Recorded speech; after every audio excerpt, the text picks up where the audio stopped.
Hello everyone and welcome back to Let's Play Golden Sun. In the last part, we got here to the Venus Light Hail Century, and now we're going to continue on. And also, in between parts I did that grinding I mentioned, everyone's now level 30, 31. And, wow, Saturos and Minardi do not know the meaning of subtlety apparently, because they leave dying people everywhere. Now, the Venus Lighthouse here, you can't do much in here yet. They're pretty much just here to get some items and then leave. First off, the Carry Stone, which bestows the Carry Synergy upon equipment. Upon equipment. That's... I don't know if that's the right term. It's also the last Synergy item that you need in order to progress in Crossbone Isle. So, guess where we're going later. Now, we want to jump across here because going over here gets us a lucky cap, which I'm going to give to Ivan. Because reasons. And actually, first off, not only does it increase your critical hit rate, which I think just means it raises your luck in general, but it also restores PP. Anyway, first name for the part is a Horned Ghost. 236 HP, weak to wind, strong against water, can drop an elixir, and mostly ice-type attacks with Ice Horn and Hail Prism. They can also haunt you, which does some status ailment. I don't recall which, though.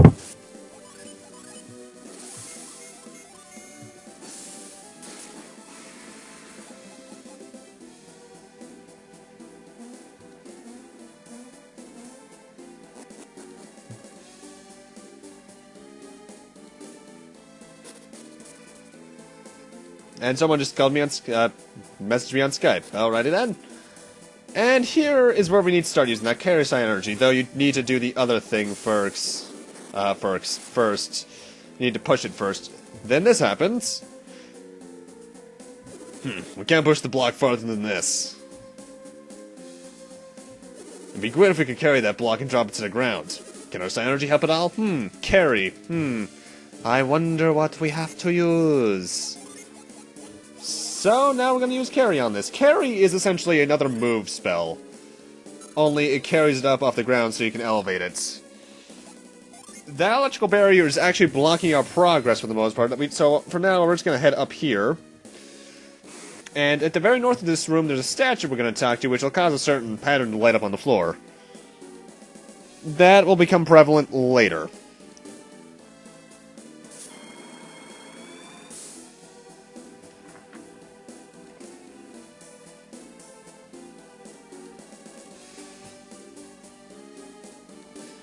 But yeah, we're pretty much done here now. What I'm actually going to do is cut back to Suhala Desert, to this cave I didn't go into before. I mentioned that this led to the pink whirlwind you may have seen back here last part. Now, the one thing I did mention about the whirlwinds is that if you let them stay in them long enough, they'll actually carry you to someplace. The pink one will take us to somewhere special. But should you use Douse on this pink whirlwind, you'll fight a one-of-a-kind boss by the name of a Tempest Lizard. 3,000 HP, weak to Earth, strong against wind, will drop a potion, attacks twice, impact, storm ray, sonic slash, tempest, ward, wing stroke, nothing too bad. But yeah, we're back here finally. So that means we can finally progress on in the areas around here too. Because now that we have all those Synergy items, we can actually finish the damn place. So we're gonna head back down to floor 4, which is where we ended it off last time we were here. And, do stuff in it now. I recommend you be around my level, though you can technically be in your mid-20s, but I don't recommend it. In fact, I recommend you be a bit higher level than me. I recommend at least level 33, 34. Well, that's just me. Anyway, time for more fast-forwarding music. At this room, you need to use both Halt and Cloak in order to get past these statues, and also move them in certain places.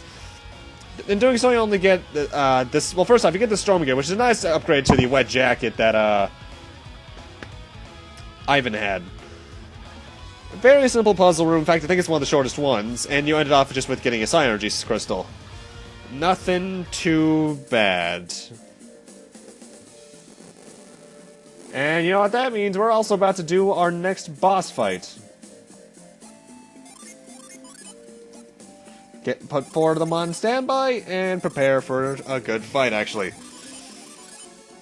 Floor 5 is when they start getting a decent chunk of HP.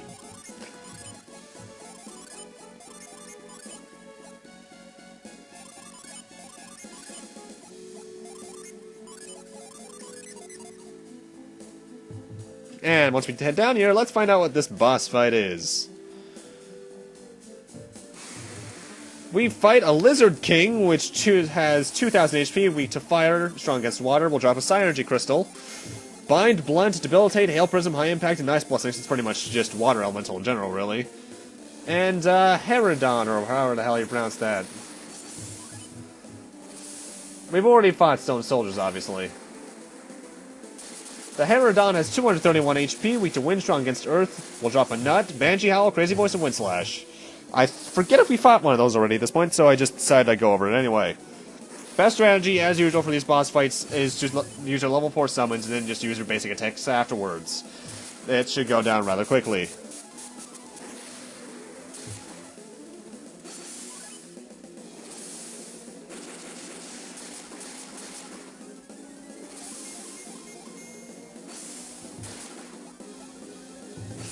That 2,000 HP does last this guy quite a bit, though. Considering he actually almost killed someone.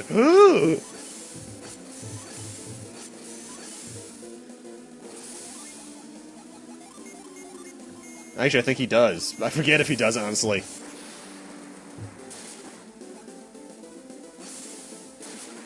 Nope. And yeah, that's a boss fight. Now, the gimmick with this room is that if you remember from the woods earlier on, the Klimo Forest, we got another log pushing puzzle where you have to level the water levels as well, in tandem with it. And this one took me about 7 minutes. Well, actually, not exactly. That's an approximation. 3 items you can get here. That stuff I got up here. A lucky medal, which, by the way, at this point, if you don't want to go back to Tolby to get the items that you can sell for more money, just throw away the lucky medals. They're not useful. And I don't think they carry over to Lost Age if you do the little password thing, so... eh. Mind you, there's still plenty of lucky medals in Lost Age, so yeah.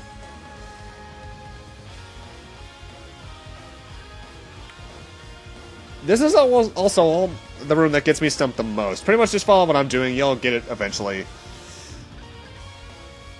Though, coming up here, we get an item that I both love and hate because of what it does. It's the ninja gear, pretty much its equivalent to a ninja hood. Boost your agility and resists wind, and I can't tell if I want to permanently replace that with my spirit armor. Or replace my spirit armor with that. I'll probably decide by the time we reach the final dungeon.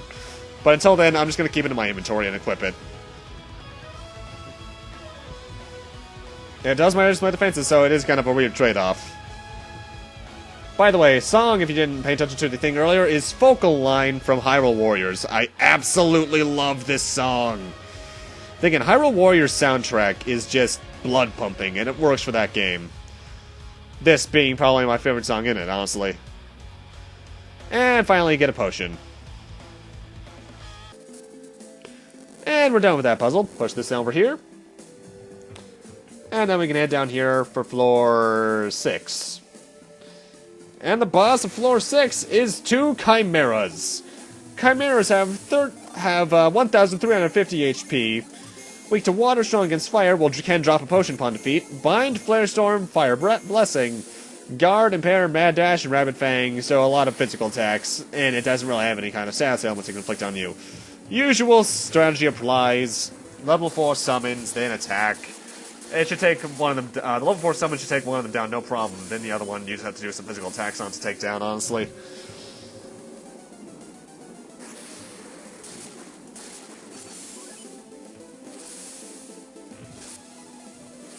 I do like this sprite. Actually, have we seen this sprite before? I forget. It's technically not a authentic Chimera because of the way the original design is, but oh well. It works. It's better than the one... Actually, it kind of reminds me of the, what was the name of that enemy in the Final Fantasy series, specifically 5 and 7, that you could meet in the deserts that gave you Aqua Rain? I forget. Either way, this one is a lot of moving pillars.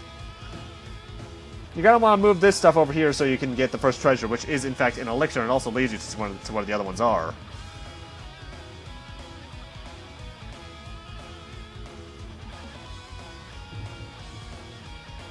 You're going to want to use Douse on this so you can end up making a shortcut passageway. Come up here and get these coins, and also chase this Djinn off screen. Which is actually the final Venus Djinn. You're gonna want to come down here and get this, which is the Demon Axe, which is a very powerful axe, but do not equip it at this point because it's cursed. We'll have a way around that later, but now, just keep it around for later. And use Halt on this Djinn so you can get it. This is Bane, I think. Yeah, Bane. Don't you suckers on me back. Bane is, I forget what it does. I think it's a poison attack. Not terribly useful, but it's there for summons, I suppose. But that means we also have all the Venus Djinn. Only 2 Djinn left in the game, and one's Mars and one's Jupiter. And then I'm being an idiot for a couple seconds, forgetting how to get over to this. And then we get a Water of Life. Pretty good last reward for this place, actually. And we're done with that room. And down to floor 7? Yeah, 7.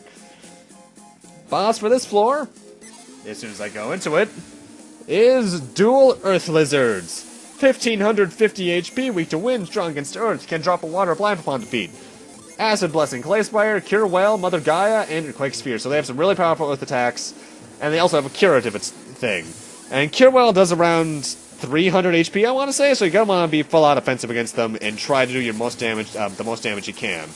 Level 4 summons, as usual, is the best way around it, and then just do your normal physical attacks. If you get critical hits, it should be enough to take them out. And considering how often, well, not just critical hits, weapon unleashes are good too. Because I've been calling them critical hits the entire time. They're actually weapon unleashes, my bad. Sorry for anyone who is raging at me in the comments about that.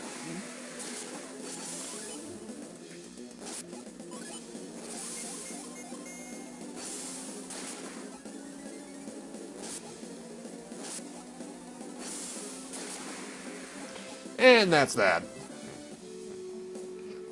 And now this is a very annoying... I don't know why I exited the room there, alright.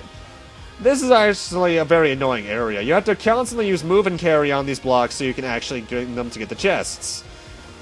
This first chest I'm going for is a lucky medal. Nothing too good there. And once you move that block, you actually have to exit the room and come back in so you can get stuff done. I don't like that design mentality, I'll be honest. Jump across here, and you can carry this thing over to this. By the way, for some reason you can't use carry unless you're horizontally equivalent with it, and you get a Psi Energy Crystal. Exit again. And this one's a bit tricky. You have to carry it over this thing, and in such a way that you can put it like this. That might take you a while to figure out. But doing so gets you the Wicked Mace, which is another cursed weapon. I'm going to give that to Mia. Pretty much her equivalent to the cursed axe, because the axes are pretty much Garrett weapons to me. And then we do this, and then it falls down, so I have to exit and re-enter. Great. And the music's fading out. Huh. Guess I got a complete loop in there. Well then, now it's awkwardly silent. Oh well. Got 77 coins, so we exited that area. And we're done with it. But with that, I'm going to end this off here. Thank you guys for watching, and in part 28, we'll be continuing on and hopefully finishing Crossbone Island. See you guys then.